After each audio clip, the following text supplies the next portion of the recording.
This is the Rich Dad Radio Show, the good news and bad news about money. Here's Robert Kiyosaki. Hello, Robert Kiyosaki, the Rich Dad Radio Show, the good news and the bad news about money. And today we have another one of those programs, especially for those of you who have $1 million idea or have an idea that you want to go viral, as they say today. Or how do you write a hit song or a hit book? Is that an accident or is there a science to it? So for all of you who would be or want to be or are entrepreneurs who want to hit the hit list, I've been on the New York Times bestseller list for over 7 years. That was a hit. Rich Dad Poor Dad. In fact, I had 5 out of 10 books on the New York Times bestseller list. Unprecedented. But anyway, it's how do you create a hit, be it a product, a viral thing, a video, a message, a business. How do you stay viral almost? That really what it comes down to. So it's a very important program for all of you who want to know, is there a science? Is there something you can know to create a hit, whatever it is, hit song and all this. And I used to be in the rock and roll business, and one of the worst things you could be classified as is a one-hit wonder. You hit one song. There was a song called Runaway, I think came out in the 50s or the 60s by Del Shannon. He only had one hit. And every time he toured, nobody wanted to hear his other songs. All they wanted to hear is Runaway. As I walk alone, I wonder. And so being in kind of the hit business, I've had number one product in sporting goods and things like this. I was always terrified of being a one-hit wonder. So for those of you who want to understand the science, the thought, the logic of what creates something to be a hit, this is your show. This is the most important show for you. So our guest today is Derek Thompson. He is the author of the book Hitmakers. I asked him if he was still in high school. He's very lucky. He looks like a teenager. But he is the senior editor of Atlantic Magazine. So he's an amazingly accomplished young man, also a young-looking man.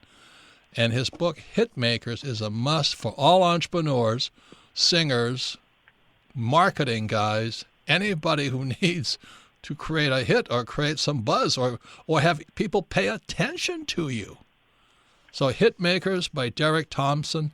It's the science of popularity in an age of distraction. And I was talking to Derek before we went on. I said, I've already used a lot of the thing. I started using even more of what he recommends in the book. I also want to pat myself on the back unabashedly, but I've used many of these things. It wasn't taught to me in my MBA program. None of this was. It's how do you create a hit? What makes the Mona Lisa the Mona Lisa? Have you ever been to the Louvre and all that? There's thousands and thousands of artists that are better than the Mona Lisa. I remember the first time I saw the Mona Lisa, I said, is that it? Why is that thing a hit? It doesn't make sense to me. You tour the great galleries of Europe, especially in America or in the world. What makes something a hit and what something not? Why is it popular? And many people think, well, I have a great product or I put the most money into it, the most information into it, and it's high quality. No, it's BS. There's a science to creating a hit. So, Derek, welcome to the program. Thank you very much. It's great to be here. Well, thank you, man. How did you come up to start writing this book called Hitmakers? I came up with the idea for Hitmakers because I was an economics writer at the Atlantic Magazine, and I've been writing about macroeconomics and the labor force for a bit, and I wanted to use economics and psychology in other industries, see what sort of answers it could yield in places away from sort of classical labor market economics. And I started writing about the television business. And what I found really interesting about television is that there was an economic business model that I thought was responsible for the hits that appeared on TV that was invisible to most TV consumers. So in other words, you could say that business models that television consumers couldn't see were responsible for the hits that they could see. And I thought that was sort of a funny idea, and I wanted to write a little bit more about it. And I realized that as I went along, to really understand why hits happened, you had to use a little bit of economics, a little bit of psychology, a little bit of sociology as well. And then a book sort of became born out of that big question. Why do we like what we like? Why do some ideas and products become so extraordinarily successful when products that are really, really similar fail? And those were the big questions that led to this book. Well, some of the examples you use in your book, Hitmaker, again, the science of popularity, and this is the most important line, in an age of distraction. And so why Derek Thompson's book, so important is because there's more distraction than ever before. When I was a kid, there was only one TV station. Imagine that. Everybody had to watch that one station. Now there's, 600 billion of them? Every PC, every iPhone, everything. It's a television station today. How do you get somebody's attention? So that's why Hitmakers, all you guys who are entrepreneurs or songwriters or dreamers or movie producers or marketing guys, Hitmakers is your book, because Derek goes back in time. He goes back through history and explains why certain things like the Mona Lisa or Chagall or the Impressionists are more popular than other painters, right? So yeah, that's right. But the big one right now, I like, is it's in the news every day, is a guy that sucked most brain attention out of the universe lately is President Trump. Is that correct? Yes, he absolutely has. There's no question about that. There is no space for anything but Trump today. Is that correct?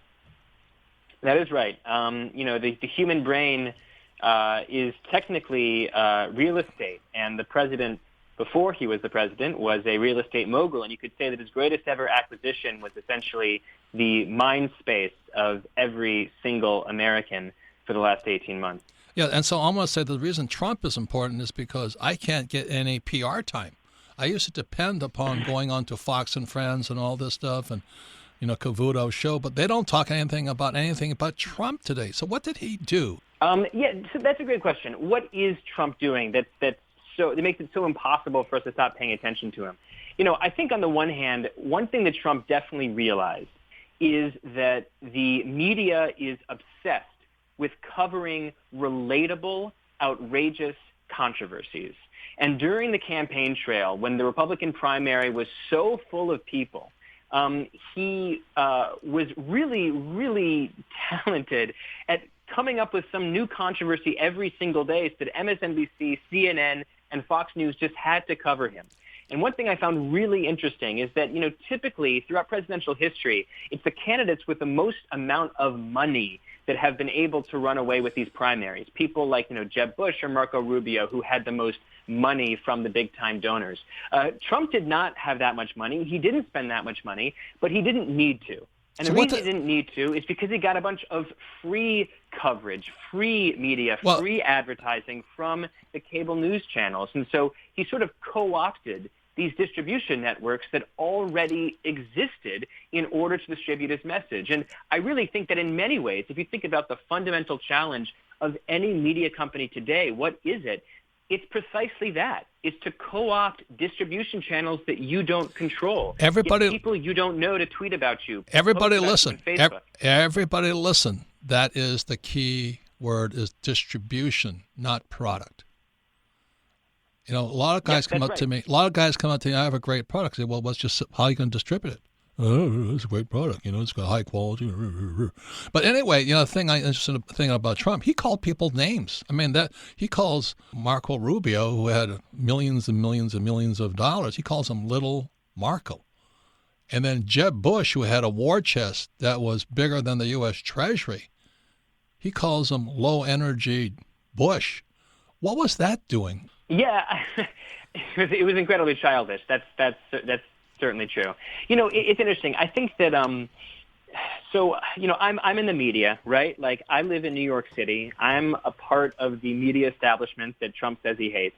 To me, but he actually loves you guys, doesn't he? He actually loves. I'm glad you said that. No, he loves you guys. That's something that a lot of people do not understand is that Trump says he hates the media, but he is more obsessed with the media than any president in American history. He adores the press. He has pictures of himself from the press all over his office, front pages and magazine pages and tabloid pages. They're like, mirrors on the wall all over his I've been in his pages. office. I've lived in his office for about 4 or 5 months. So we wrote 2 books together. That's why.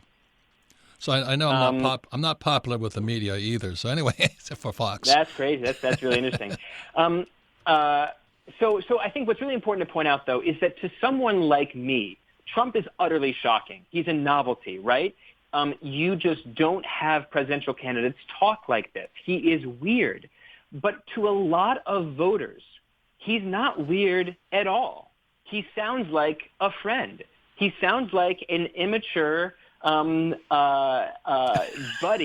who is just talking to the press the way that people talk around each other when they're sort of having beers. He stands on ceremony for nobody.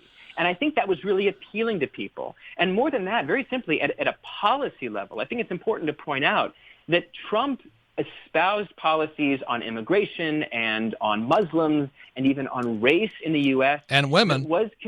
And women, oh, God, absolutely, on women. It was absolutely outside the bounds of normal conversation. And in many ways, I'll say, without getting too political on this show, outside the bounds of propriety. But in many ways, the way that he was talking would be extremely familiar to anybody who spent their days, listening to right-wing talk radio.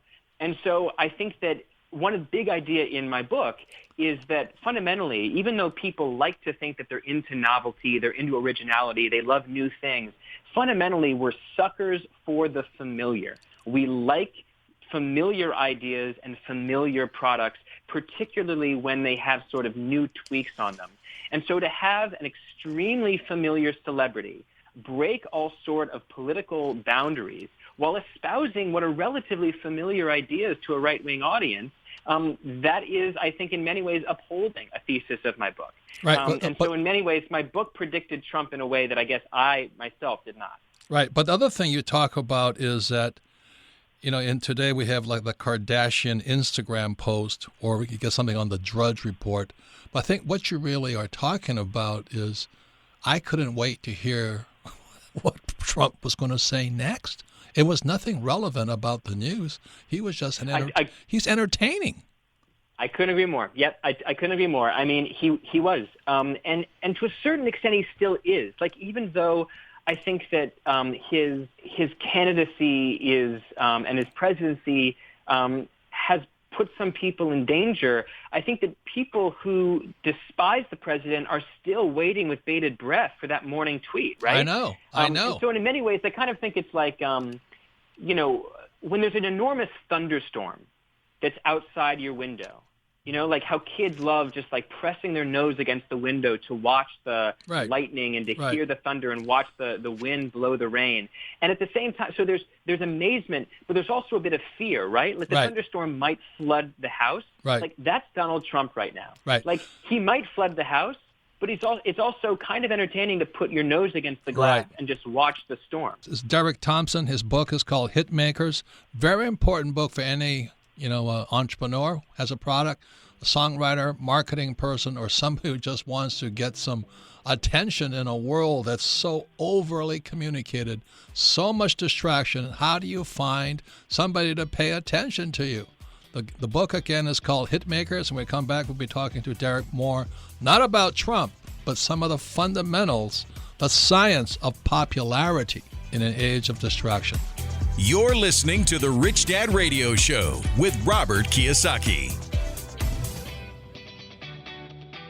Thanks for tuning in to the Rich Dad Radio Show. If you like what you're hearing, go to iTunes or Android, subscribe to the show, and leave a rating and review to help other financially minded people like you find the Rich Dad Radio Show. Thanks for tuning in and keep on learning. Every business owner and real estate investor needs asset protection. Entities like LLCs, S or C Corps are vital to protect yourself and your business. Let Corporate Direct guide you through the process of forming a corporation or LLC. Corporate Direct is owned by Rich Dad advisor Garrett Sutton and is Robert Kiyosaki's choice for corporate formation. Mention Rich Dad and receive $100 off a formation. Call 800-600-1760. That's 800-600-1760 or visit online at corporatedirect.com. That's corporatedirect.com. It pays to listen. Now back to Robert Kiyosaki and the Rich Dad Radio Show. Welcome back, Robert Kiyosaki, the Rich Dad Radio Show, the good news and bad news about money. And today we're talking about hits. How do you create a hit in a world of distraction? And the distraction is exponentially increasing, especially with the clouds, cell phones, technology, Snapchat, Facebook, and all this. How do you get any attention? How do you create a hit out there? You can listen to the Rich Dad Radio program anytime, anywhere on iTunes or Android. We can go to our podcast on richdadradio.com. And the reason we archive these programs is so you can listen to them again, because repetition, and that's kind of what makes a hit is repetition, is key to learning. You've got to, you can't swing a golf club once and turn pro. So repetition is the key. So if you listen, go to richdadradio.com, listen to this program on Hitmakers. What does it take to become a hit? A song, a product, whatever it is, a book. What does it take? You listen to this again, you'll be a little bit smarter, but most importantly, you may have friends or family who are interested in the same subject. So you go to Rich Dad Radio program, download it, and share it with friends, family, or business associates. Our guest today is Derek Thompson. He has a very, very crucially important book today, especially in a world of too much distraction. Too much. And Derek is a young guy. He's the editor of Atlantic magazine, and his book is on the history, the psychology, but the reason certain people or products become hits. And we just talked about Donald Trump. What the heck did he do? He blew 16 guys off the stage by being a complete idiot. I mean, I can't believe what he was saying. But it worked. Why did it work? But let's now go back in time, and Derek's going to explain how certain artwork like the Mona Lisa or Impressionists become so popular. So Derek, historically, what causes something to become a hit? This is a great, difficult, awesome question that I try to investigate through several stories. I think the most important scientific principle, before we get into individual stories, the most important scientific principle here is one of the first discoveries in the history of psychology. It's called the mere exposure effect. And the mere exposure effect says that the mere exposure of any stimulus to us, whether it's a painting or a song or a food cuisine or a type of speech, biases us toward that thing over time. So familiarity tends to breed liking. Right. We tend to enjoy things that we recognize, particularly if we're somewhat surprised by them. So, for example, we might not want to listen to the same song 17 times in a row, but one reason why FM Top 40 radio works is that people are tuning in to hear songs they've heard before, just in a surprising order. They want to hear Drake. They want to hear Justin Bieber. They want to hear Katy Perry. They want to hear songs they know, but in a surprising order. So we like familiarity when it comes as a surprise. But that's also so what does this have to do? But also you pointed out that's why in Hollywood sequels do better than new movies many times. Right, exactly. Yeah, what do people want to spend, whatever movies cost these days, $10, $15 if you live in New York City, $20 if you go to a nice theater. What do you want to spend $20 on? Do you want to spend $20 on a story when you have no idea who these characters are, no confidence that you're going to love them, no confidence that you're going to be emotionally invested in the story? Or are you only willing to part with that $20 when you have that little bit of confidence that it's part of a familiar structure, a familiar meta-narrative about your favorite superhero? Which is like Star Wars. And comic books and Pirates of the Caribbean. Every single year this century, a majority of the top 10 films in the U.S. have been adaptations, sequels, or reboots. We like surprising variations on familiar substances. But that's what so you what call. Does it have to do? But that's what you call Maya, right? That's your Yes, exactly. Yes, most advanced yet acceptable. Maya, right? Maya is from the second chapter of the book. Maya is a acronym coined by Raymond Loewy, the father of industrial design, the man responsible for designing the most famous car and bus and logos, the 1950s, the interior of the NASA spaceship. It stands for most advanced yet acceptable, Maya. And it essentially says that we love things that are complex. We love things that are complicated, that make us think, so long as they are fundamentally familiar and acceptable to us. And I think this is a powerful idea, not only in storytelling or in music writing, but also I think in journalism too. You know, one of my jobs is to find new and surprising and interesting ways of explaining ideas that are complex, but make the takeaway simple enough that people can remember it. Because people only like the take, they only like the opinion piece or the essay if they can remember what it was all about, if it's simple enough to be portable. So if I could give, and this is a really powerful idea. Yeah, so if I could explain why Rich Dad took office in 1996, I wanted to bring financial education, which is not taught anywhere in schools today. How do I bring it to the public? And the way I did it was Monopoly. Most people throughout the world have played Monopoly, so I took cash flow, adapted it, added a financial statement to it, and then people wonder why it was a success. But the reason it was a success is people were used to Monopoly, but cash flow was the next most advanced, very advanced, in fact, with a financial statement. But when I was reading a book, I said, God, that's what I did. I just took something everybody knew about, but just took it one step further, a little bit more complex. Is that correct? I think it's totally true. You know, I think that there's an enormous genre of business books out there, and you know, the worst of them do little more than essentially repackage conventional wisdom. But the best of them find a new frame to make people understand familiar and important ideas that are already out there in the mainstream, but there hasn't quite been a hooky way to make sure that people remember it. You know, lots of the fundamentals, I think, about, finance, for example, about personal finance, are relatively, straightforward, right? Like, don't spend more than you earn. Make sure that you save a little bit. Feel free to splurge. Derek, that's definitely not my philosophies or Trump's. So just understand. Trump's. Yeah. So right. we had to take people from a poor man's philosophy to a rich man's philosophy. That's what we did. Right. Oh, no, I spent a lot more than I earn. But I use debt to get there, and most people can't use debt. That was my message. Just know that. Right. Oh, it's interesting. And Trump and I 100% debt, and the average guy can't use debt. He says he's a debt guy. Yep. And taxes. We don't pay taxes.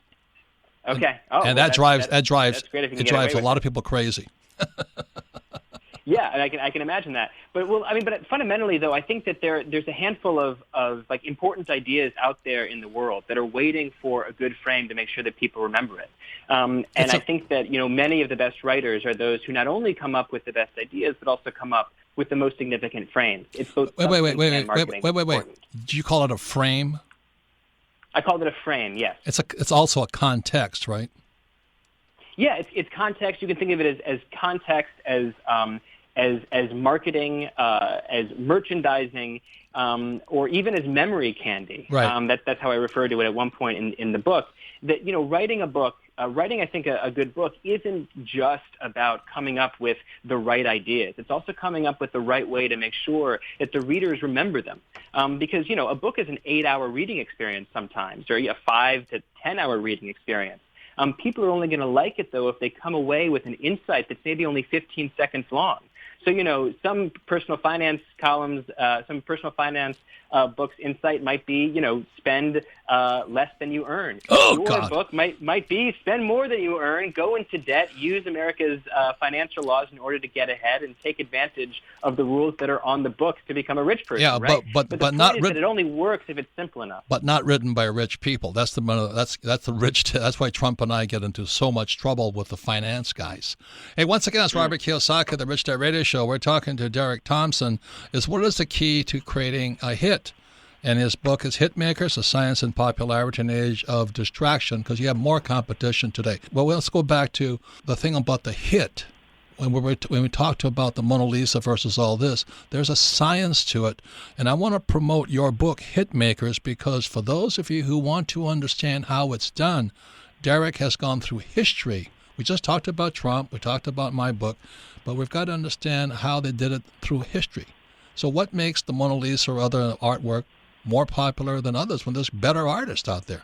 Yeah, the fascinating thing about the Mona Lisa is historians have gone back to the middle of the 19th century, and they've shown that the Mona Lisa at the time, in 1849, was valued at about 90,000 francs. That sounds like a decent amount of francs, a tidy sum. But Titian had a painting that was valued at 150,000 francs. Raphael's Holy Family at 60,000. So the Mona Lisa wasn't even the most valuable painting on its own haul in the middle of the 19th century, even though it's the most famous painting in the world today. So what happened? The answer is basically that it got an assist from a thief. In 1911, an unemployed Italian painter walked into the Louvre and stole the Mona Lisa. It kicked off an international manhunt for this painting. When they finally tracked it down in France, it had become an absolute sensation on the cover of every newspaper in the world as there was this manhunt. Now, what does that sound like a bit compared to our earlier conversation? It sounds a bit like Trump. Yeah. Right? The Mona Lisa found its way onto the cover of every single newspaper in the world. I don't know. Are you calling Trump the Mona Lisa or the thief? Yeah, I think I'm probably the first person ever to compare Trump to the Mona Lisa. But no, I think he's a guy that kicked 19 guys off the stage. That was a thief. I hear so many people. He stole this election. It's what causes something to be a hit, or today's genre goes viral. How do you do that? And I guess what you're saying is Trump was the bigger distraction. So for you who may want to be more successful, better products, better marketing people, you'll find out how to become a better distraction. You're listening to the Rich Dad Radio Show with Robert Kiyosaki. Rich Dad Coaching offers a phenomenal variety of services and custom strategies, all aimed at ensuring a secure, comfortable, and rich future for you and your family. Now you can get weekly access to exclusive Rich Dad coaching services through our live stream events. Go to richdad.com and click on the on-demand banner at the top of the homepage. Great new videos are updated regularly. Get inside knowledge and insights from Robert Kiyosaki himself, Rich Dad coaching professionals, and more. Go to richdad.com and click on the on-demand banner at the top of the homepage. This is the Rich Dad Radio Show, the good news and bad news about money. Here's Robert Kiyosaki. Welcome back, Robert Kiyosaki, the Rich Dad Radio Show, the good news and bad news about money. Today we're talking about a very important subject. It's called how do you create a hit? How do you get something that goes viral? How do you write a book that's a bestseller? How do you make a movie? How do you write a song? And today the book we're talking about is Hitmakers, The Science of Popularity in an Age of Trump. Age of Distraction. And our guest today is the author of the book, Derek Thompson. Again, the book is Hitmakers, very important book for all of you in marketing, especially entrepreneurs. And once again, you can listen to the Rich Dad Radio program anytime, anywhere on iTunes or Android. And all of our programs are archived at richdadradio.com. We archive them so you can listen to again, because repetition, and you're going to find that's one way to create a hit, is via repetition, is the way we learn. Our guest today is Derek Thompson. I'm going to just share with Derek how your book, Hitmakers, has already helped me a lot in the age of Trump, of distraction. Oh, great. And what happens is Rich Dad, Poor Dad was because it was had to be self-published, Derek, 20 years ago, because every editor said I had no idea what I was talking about in finance. They say I use debt, I don't save money, I spend more than I earn, I do everything like that, like Trump does. And we pay very little in taxes legally. It drove them nuts. Yep. So, and then Rich Dad, Poor Dad said, very simple story, true story, the frame or the context. I have one dad who was PhD from Stanford and all that, talking to me, a little kid, 9 years old, and my rich dad who never went to school, and they have completely different points of view. And that's why we have this battle today that, Bernie Sanders, the senator, ran against Hillary. They have this gap growing. Really a big gap. So I wrote Rich Dad, Poor Dad 20 years ago because I could see this gap coming. But what happened was, so I got a lot of PR and, radio, television, Oprah, Trump. I was on every program. Fox used to call me up and all this. But in the age of Trump, I don't get PR because he sucked the air out of the room. So I read your book, Hitmakers, and I'm going, okay, I'm looking for the new idea, which your book provided. And I said, well, as you said, there's a reader of my book, and that's my customer. But as you said in Hitmakers, who is your customer's audience? And so what I said, I can't get on, in the age of Trump, I'm not on television, which really does distribution, exposure, familiarity, as you talk about. So this is bad news for me. So what I did was I created a thing called Rich Dad TV. And the reason I created Rich Dad TV, it's television in a book. And where I got that idea from was marrying your ideas and me being on that, it's a thing called TED Talks or something. And so I'm on TED Talks, and it's a 20-minute presentation. So what the new book I'm coming out with is called Why the Rich Are Getting Richer, What is Financial Education Really? I put television or PR in the age of Trump inside my next book. It's called Rich Dad Television. So the idea is the person who buys my book is my customer. Rich Dad Television is my method of my customer talking to his or her audience. Does that make sense to you? It absolutely makes sense. Yeah. So there's two things in there that I think are really important to unpack. The first thing is there's a long chapter in my book called The Audience of Your Audience. And This is the idea that when you're making something, you shouldn't just make it for the person who is going to buy it. Give the person who's going to buy it something to say so that they can share it with their audience. There's one more point that I think is really important, which is that, I talk a lot about distraction in this book, right? The age of distraction. The number of books that have been published worldwide has grown by a factor of 7 since the 1980s. Right. 7. The number of original scripted dramas on television has grown by a factor of 7 just since the early 2000s. We are surrounded with stuff. There is so much stuff out there that nothing can actually become majoritarian popular, which is to say nothing is liked or bought by more than 50% of the consumers that you reach. So what you should do is not aim to make something that's going to appeal to everybody, but rather make something that's going to really, really make a certain segment of that population completely obsessed with your idea.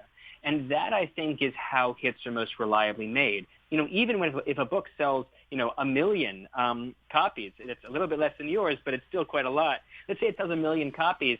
That still means that 99% of Americans didn't buy it. So even the biggest book of the year might not necessarily be bought by 99% of Americans. So if you think about that and realize that success equals 1%, success means just 1% of the total country buying your product, then you really see that making a hit is not about making the most popular thing possible. It's about making something that's going to engender a devoted cult. Right. And so culture, I think, is about cults all the way down. Right. And also you may not know about my product line, why it became, I'm still in the top 3 books after 20 years. And one of the reasons. That's remarkable. The reason I had to write Rich Dad, Poor Dad is because, as you say, Maya, most advanced yet acceptable, everybody understood monopoly, but they didn't understand my new game, cash flow. It was more complex. Financial statement. So I wrote a book called, which is a true story, Rich Dad, Poor Dad. Only reason I wrote the book was to sell the game. Right, exactly. And the game took off. This is merchandising. This is the last chapter of the book. This is all about how Disney went from being a little comics company to being the media empire of the world. They were the first movie company to realize that the future of the movie business wasn't in the movie theater. It was in department stores. But the beauty of your book, Hitmakers, The Science of Popularity in an Age of Distraction, I wrote my book for my customer, and inadvertently I was actually doing it for his audience, his friends and family. That's what you're saying, isn't it? Yeah, no, I think that's a great way to think about it, is that you're the most important group of people in your consumer base are not the people that you're selling to necessarily, but the many, many people that they're going to talk to, right? Because that's where they do your distribution for you, right? So let's say a couple thousand people, many, many thousand people listen to this podcast. If they're not all going to buy the book, I'd love it if they did, but they're probably not going to. The success of this podcast or my book is about whether or not they talk about it with their friends. Correct. Right? Do my distribution for me. And this is just one of the most powerful concepts, I think, in culture and in popularity is how do you make products, how do you make ideas that aren't just worth consuming, but also worth talking about. In the old days, it wasn't called viral, it was called word of mouth. And that's right. And that's what I depended upon. And the reason, when we designed the Rich Dad Radio Show, the reason we archive all of these programs is not for necessarily our listener, but for our listeners, friends, family, and business associates. Because they may not listen to the program, but the person who did listen to the program will talk to them about your book, Hitmakers. And that's really that's what right. we don't have anything to sell. We don't sell stocks, bonds, mutual funds, or real estate, but we sell education. We promote education. It's free out there, because my whole concern is the crush. You and I were talking about earlier about UI, universal income, that people are not going to have those high-paying jobs. And what does a person do? So that's why your book, Hitmakers, and my book, Rich Dad, Poor Dad, and stuff like this, is really to give those people who know that the old world is dead and the new world has become. Just like Amazon bought Whole Foods. And Whole Foods prides itself on all their employees having good benefits and features and salaries, but Amazon buying Whole Foods now sucked the wind out of every grocery business in America. Would you agree with that? It's remarkable. I mean, you saw after this Amazon purchase of Whole Foods, the stock of every other grocer and retailer just went into an absolute nosedive. They are like my friend joked, the scariest words in the English language are Jeff Bezos just entered your industry. It is so incredibly terrifying, I think, to these grocers to be competing with a company that is so low margin, that has so little profit and can just ramp up on revenue. There's that, but then there's also, I think, as you pointed out, the human implications. If Amazon opens up a lot of shops that don't have cashiers and retail salespeople, the two most common jobs in America, by the way, cashiers and retail salespeople, what does that mean for the future of employment? It's going to be really, really interesting to follow this story because it really might be one of the more important economic stories in the country. And to all my friends out in Australia, where I spent many, many years working, Amazon just entered Australia. And those guys it's called margin. Some people call it fat. They're going to suck the margins and the fat out of all those jobs and economy and stuff like this. Everybody should read your book, Hitmakers, because it's time that you understood business rather than just hope for a high-paying job. Because I think the idea of a high-paying job for majority of people is pretty much a dinosaur. Would you agree with that, Derek? Well, I do think that, with the rise of the Internet and the rise of potentially automating technologies, two things you could say are happening. On the one hand, you could say that it is reasonable to think that lots of jobs that people have come to depend on are going away because of technology in the future. And second, that because the Internet allows ordinary individuals to connect with consumers they could never reach otherwise. Amen. That individuals can become hitmakers themselves. Right. So the last question for you is for our listeners, what was the last thing you say? What were the big takeaway idea to creating a hit, whatever that is, a song or whatever it is? And speaking of songs, you start with the song Lullaby or something, how that was a hit. And things like why, but it wasn't an instant overnight hit. It was a compilation of things. But your book, Hitmakers, in the Science of Popularity, Age of Trump or Distraction, by Derek Thompson, what would you say to that person listening right now, especially if they're working in Australia or working for Whole Foods and they're kind of fat and happy with their paycheck? Yeah, this is a great question, right? So here's what I would say. Here's a little story. I went to Tokyo recently, and I'm walking around Tokyo, and my friend points out the fact that in Tokyo you can have really, really strange stores that sell, 1970s vinyl and weird whiskey, and it can survive in Tokyo, even though it's a really, really strange store because there are 35 million people in Tokyo who are connected to the downtown city, right? So you don't have to make something that is mainstream for it to be a hit. Right. And what I would say is that the world is becoming Tokyo. To get big, you can aim small. You can make something that only a handful of people absolutely adore, and through the Internet find many, many people just like them, and that is the way to make a hit. Amen, amen, amen. Hey, Derek, like I said, you look like a teenager for a 31-year-old. I mean, I don't know how you know so much, how you gain so much, but your book is a must for anybody today who realizes the idea that they can have a job for life and the economy is going to stay the same, or, you've got to read your book, especially if you want to understand. Not even making a hit, I think, is just how do you become a better marketer and survive. Would you say that's true? Yeah, that's absolutely right. Yeah. I didn't want to just write this for people who were, making songs or, making movies and television shows. This is supposed to be for anybody, right? No matter what your business is, how to make something that people like. Yeah, and that's what I love about your book. You go through history, which I love history. But, we started with a day and the age of Trump, but we go back to the Mona Lisa. And I think there's a lot of similarities between a great artist and a thief. So, Derek, thank you very much. Right. Thank you very much. Your book, again, is Hitmakers of Popularity, The Science of Popularity in Age of Distraction. And thank you for your time. Thank you so much. This is great fun. Okay, we'll come back. We're going to the most popular part of our program. It's called Ask Robert. You're listening to the Rich Dad Radio Show with Robert Kiyosaki. Every business owner and real estate investor needs asset protection. Entities like LLCs, S or C Corps are vital to protect yourself and your business. Let Corporate Direct guide you through the process of forming a corporation or LLC. Corporate Direct is owned by Rich Dad advisor Garrett Sutton and is Robert Kiyosaki's choice for corporate formation. Mention Rich Dad and receive $100 off a formation. Call 800-600-1760. That's 800-600-1760. Or visit online at corporatedirect.com. That's corporatedirect.com. The key to achieving your dreams is to develop a rich mindset instead of an excuse mindset. Instead of saying, I can't afford that, ask yourself, how can I afford that? It's amazing how a simple shift in thinking can open a world of new ideas and endless possibilities. Let the Rich Dad Company help kickstart your journey to financial freedom. Robert Kiyosaki and the Rich Dad Company have compiled Robert's top secrets to creating a rich mindset, now available in a 10-minute ebook, How to Achieve a Rich Mindset. This offer is available for a limited time only, so get yours today. Get your free ebook, How to Achieve a Rich Mindset. Go to richdad.com and look for the banner.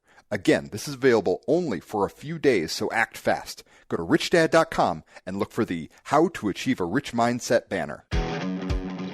Log on to richdadradio.com while you listen. Now back to Robert Kiyosaki. Welcome back, Robert Kiyosaki, the Rich Dad Radio Show, the good news and bad news about money. I want to thank our guest today, Derek Thompson. Very important book for all of you who want fame, hits, money, success, notoriety, whatever it is, called Hitmakers, The Science and Popularity in Age of Distraction. It's one of the best things about the Rich Dad Radio Show is I get to talk to some very smart people. So anyway, for those of you who are very smart people listening to the show, I'd like to just say a couple of things. Is that I've had so many hits that were mega hits in my life, but I never knew what I did. When I read Hitmakers, I began to understand what I was doing. Like my first big hit was a nylon and Velcro surfer wallet business. I started that business when I was about 19. And it was a goofy product. I was sailing in New York at my school, Kings Point Merchant Marine Academy, and our wallets kept rotting away, our leather wallets. So we started taking old sails from our sailboats, and we started sewing, colorful little wallets. And we go around and show them to people, and they say, can I have these wallets? And yada, yada, yada, yada. We never thought anything of it. And then later, when I decided I'd become an entrepreneur, I said, well, I've been sewing these stupid wallets. I mean, I don't even like the wallet. I did it because I could go on the water with them. That was all. But we made them in goofy colors and all this stuff, and then we took it to market. I'm now like 25 or 26, about 10 years later, and everybody says, stupid idea. I call them ripper wallets. This is really stupid. And so exactly as Derek Thompson of Hitmakers says, it was most advanced, yet not acceptable. He said, why would anybody carry a nylon wallet? So meanwhile, I'd already shipped off to, raise a lot of money, shipped the wallets to New York's Long Island and all this stuff, and we were going broke fast, and you had to think. So I said, well, what is acceptable? I was too far outside the box. And I was reading this article about a runner in Golden Gate Park in San Francisco had his car keys stolen. I mean, his car was stolen. So why was his car stolen? Because a runner had no place to put their keys. And now this is the baby boomers were just realizing they're getting fat, so they're starting to jog. Nobody was jogging until that time. So they had this key. So he put his car key on top of his wheel of his car, which I was doing the same thing, and he took a run, and his car was gone. So the question was in the paper, what does a runner do with his or her key? So I built this thing called a shoe pocket. Same material, same little dinky little thing. And again, everybody laughed about it, but it was acceptable. I went from a bigger wallet, men's wallet, to a shoe wallet. And, of course, nobody accepted it, but then I took it to the New York Sporting Goods Show, ran ads. I was up to my eyeballs in debt, and ran that, and that little dinky shoe pocket took off. You know, I was in Runner's World. I made Playboy magazine. I got all the PR. I got the exposure, distribution. And then people kept saying, well, what you got left? What else have you got? I said, well, I got 100,000 of these wallets sitting in my factory. That's what Derek is talking about at Hitmakers. Just like the Mona Lisa was stolen. That's what made it successful. So if you read Hitmakers, you begin to understand the logic of it. And the trouble is most people are too chicken to make those mistakes. So I went bust on the wallet business because I was too successful. The shoe pocket nobody cared about after a while, but the nylon wallet took off all over the world, and I got competition, all this stuff, and I couldn't finance it. Success was wiping me out. So I went bust. I had to go smaller again. And then I was like, well, what is next? And then I saw this company in Honolulu called 98 Rock. It's a rock and roll company. And I went to knocked on the door of the radio station. I said, what is this 98 Rock? It was a black with orange and white lettering, 98 Rock. And he said, every kid loves it. I said, why is that? This is because they hate disco. I went, oh. So the kids were changing the trend right at that point. And I was older than the kids, the surfer guys. They had little 98 Rock bumper stickers all over the place. So I just asked for the license to put 98 Rock on my wallets. And golly, I went smaller. I targeted, exactly as Hitmaker says, I targeted that market. That thing took off, and again, it nearly wiped me out because damn thing went all over the world. I was selling 98 Rock wallets all over the world, and hats and wallets and T-shirts. And then one day this guy comes up to me and says, hi, I work for a band called Pink Floyd. I said, really? He goes, yeah. He says, I want you to work with us. And so then I was in the rock and roll business with Pink Floyd, Duran Duran, Iron Maiden, Boys. Again, the same problem. I couldn't finance success. We got so big so fast, it was wiping us out. And then a thing called MTV came along. And God almighty, I went to JCPenney's. I was all over the world. You know, I was just doing what Hitmaker says. So I went crashing down again because I was too successful. So that's why we have the Rich Dad radio show. Then I now have Rich Dad. And so please read Hitmakers because he can tell you what I did better than I can tell you what I did. And so now I got Rich Dad, Poor Dad. Now we have Rich Dad TV and my latest book coming out, Why the Rich Are Getting Richer. And I got that idea from him because I had done TED Talks last year. I said, why don't I just put television in a book? I can't, in the age of Trump, I can't get any PR. I used to get tons of public relations. I was all the TV shows and all that. Trump sucks the air out of that thing. So because I read Hitmakers by Derek Thompson, I have Rich Dad TV, and I have 10 lessons on how to awaken your financial genius in a book. So you can share your friends. So exactly as Derek Thompson says, your success is not your customer, but your customer's audience. And that's why the Rich Dad radio show is the same thing. We want you to talk to your friends. It's called viral. In other words, it's also called people to people. You know, very important way of getting things done. Cash Flow Board Game was designed for people to teach people and bypass the school system. So anyway, thank you for listening to the Rich Dad radio program. So what's the first question, Melissa? Our first question today comes from Eric in New York. Favorite book, Rich Dad, Poor Dad. He says, Robert, do you think if you publish Rich Dad, Poor Dad today instead of when you did, that it would still be a hit? Absolutely. Exactly as Derek Thompson says, it's the context, it's the frame. I didn't go, it's called Maya, most advanced yet acceptable. How do you get financial education into the brain of a person who's never had any? They're taught to go to school and get a job and save money and exactly as Derek says, live below your means. And I don't do any of that. But how do I say that and not act like a whack job out there? So it's a true story. I had a rich dad and a poor dad. But I only wrote the book because I had to sell the cash flow game. Because the cash flow game was a takeoff on Monopoly. But how did I communicate that to a public with no financial education and is run by a bunch of people like Bernie Sanders, Obama, and Hillary? Very, very academically smart people like my poor dad, but financially paupers. You know, they have no financial experience. That's why our country is going bust financially. How can you keep spending money, racking up liabilities and debt, and not bring any more money in when people are losing their jobs left and right? So today, a rich dad, poor dad would be more viable because we're talking about how Amazon is moving into Australia, but Amazon also took over Whole Foods. Whole Foods prides itself in paying their employees lots of money. Amazon's going to cut their wages. They're going to just take them out of the equation. You're going to walk in with your cell phone and you don't need a checkout person anymore. So all of you out there who think, oh, well, you know, Rich Dad, Poor Dad was at the time. Rich Dad, Poor Dad was written for today. What do you do when you've been told to go to school, get a job, work hard, save money, and invest for the long term in the stock market and your house is an asset? What do? You better look some new ideas. And Rich Dad, Poor Dad is an idea that time has finally come. Next question, Melissa. Our next question comes from Ramona in Phoenix, Arizona. Favorite book, Rich Dad, Poor Dad. She says, as an investor, what qualities and features particularly gets you interested in investing in a business plan? Almost nothing. You know, I always look for the credentials, but most business plans, I don't look at them anymore because, you know, you have to look at the people. I mean, my doctor called me in, my neighbor called me in, they're all in partnership now. My neighbor is a billionaire, my doctor is a wannabe. And they have this new product, and they invited me in to look at the new product. And first thing I did was I looked at the team around him.